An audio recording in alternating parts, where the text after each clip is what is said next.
Pernahkah kamu memperhatikan dalam banyak cerita keluarga ketika ada masalah finansial, pertengkaran rumah tangga, atau masa depan adik-adik yang terancam? Pandangan orang tua hampir selalu tertuju pada satu orang yang sama, bukan pada orang lain, tapi pada anak pertama. Seolah-olah sejak hari pertama lahir ke dunia, anak sulung tidak hanya diberi nama, tapi juga diberi misi yang tak tertulis. Kamu adalah penyelamat keluarga ini. Halo semuanya, selamat datang kembali di channel keluarga Edka Putra. Hari ini kita akan membedah sebuah dinamika yang sangat dekat dengan kehidupan sehari-hari kita, tapi jarang sekali dibicarakan secara terbuka dan jujur. Mengapa anak pertama selalu dituntut menjadi penyelamat keluarga?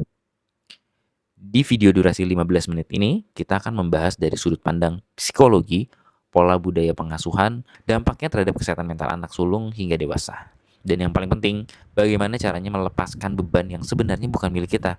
Simak video ini sampai selesai, dan kalau kamu anak pertama atau punya kakak anak pertama, mungkin video ini adalah jawaban dari pertanyaan yang selama ini tersimpan rapat di dalam hatimu. Mengapa anak pertama dijadikan proyek uji coba? Mari kita mulai dari akarnya. Mengapa anak pertama? Secara psikologis, anak pertama hadir di saat pasangan baru pertama kali menjadi orang tua. Orang tua kita saat itu belum punya pengalaman. Mereka belajar menjadi ayah dan ibu bersamaan dengan bertumbuhnya si anak pertama. Akibatnya, anak pertama sering menjadi ruang uji coba atas segala idealisme, impian, dan ketakutan orang tua. Seringkali impian orang tua yang tidak terwujud di masa muda mereka, entah itu kuliah di jurusan tertentu, sukses secara finansial, atau status sosial, secara tidak sadar dibebankan ke pundak anak pertama. Selain itu, ada ekspektasi budaya yang sangat kuat, terutama di Asia. Anak pertama dianggap sebagai fondasi. Jika anak pertama sukses, maka adik-adiknya dianggap akan ikut terangkat. Jika anak pertama gagal, keluarga merasa ikut gagal. Tanpa disadari, sejak usia sangat muda, anak pertama sudah diajarkan kalimat-kalimat seperti ini. Kamu kan kakak, harus ngalah ya. Kamu harus sukses biar bisa bantu adik-adikmu nanti. Kalau ayah dan ibu sudah nggak ada, kamu yang pegang kendali. Kalimat yang terdengar seperti pujian ini jika ditanamkan terus-menerus pada anak usia 7 atau 10 tahun akan berubah menjadi dogma internal. Anak tumbuh dengan keyakinan bahwa keberadaan mereka baru berharga jika mereka berguna bagi keluarga. Ini yang dinamakan fenomena parentification. Ini adalah sebuah keadaan di mana peran dibalik. Anak dipaksa mengambil peran, tanggung jawab, dan beban emosional yang seharusnya milik orang dewasa. Ada dua jenis parentifikasi yang sering menimpa anak pertama. Pertama, parentifikasi instrumental. Ini terjadi saat anak pertama dibebani tugas fisik dan finansial. Mengasuh adik sejak kecil, mengalah tidak beli baju demi biaya sekolah adik, atau ketika dewasa, sebagian besar gajinya dialokasikan untuk menopang kebutuhan rumah tangga orang tuanya. Kedua, yang lebih berbahaya, parentifikasi emosional. Ini terjadi ketika orang tua menjadikan anak pertama sebagai tempat curhat utama atas masalah rumah tangga mereka. Saat ayah dan ibu bertengkar, anak pertama lah yang mendengarkan keluh kesah ibu. Anak pertama dipaksa menjadi penengah, penguat emosional, dan penenang. Akibatnya apa? Anak pertama kehilangan masa kecilnya. Mereka tidak pernah benar-benar belajar bagaimana menjadi anak-anak yang boleh rapuh, boleh marah, atau boleh salah. Mereka dituntut untuk selalu stabil, selalu tenang, dan selalu punya jawaban. Lalu, apa yang terjadi ketika anak pertama yang selalu dituntut jadi penyelamat? Ada beberapa pola perilaku yang hampir selalu muncul. 1. Hyper independence, sangat sulit meminta tolong. Anak pertama terbiasa menyelesaikan masalahnya sendiri sejak kecil. Saat dewasa dan mengalami kesulitan berat, mereka akan menutup diri. Bagi mereka, meminta bantuan terasa seperti kegagalan atau kelemahan. 2. Rasa bersalah yang kronis. Saat mereka ingin membeli sesuatu untuk diri sendiri, liburan, atau mengambil keputusan karir untuk kebahagiaan pribadinya, muncul rasa bersalah yang luar biasa.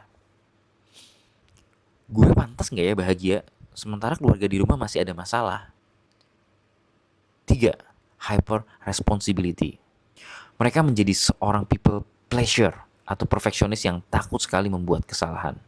Karena dalam pikiran bawah sadar mereka, kalau saya gagal, keluarga saya hancur. Mereka menjadi sosok penolong bagi semua orang. Tapi menjadi orang yang paling abai terhadap kebutuhan mental dan emosional dirinya sendiri. Dan ini cara memutus mata rantai dan menetapkan batasan. Jika kamu yang menonton video ini merasa ini cerita hidup saya, dengarkan bagian ini baik-baik. Menjadi anak pertama bukan berarti kamu harus mengorbankan seluruh hidupmu. Membantu keluarga adalah hal yang mulia, tapi menyelamatkan keluarga bukan sepenuhnya tanggung jawab tunggalmu. Berikut adalah beberapa langkah yang bisa kamu mulai lakukan hari ini. 1. Sadari batas antara berbakti dan mengorbankan diri.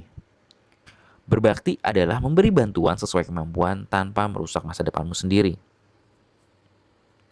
Jika bantuanmu membuat depresi, tidak punya tabungan masa depan, atau terus-menerus cemas, itu bukan lagi berbakti, tapi pengorbanan yang tidak sehat.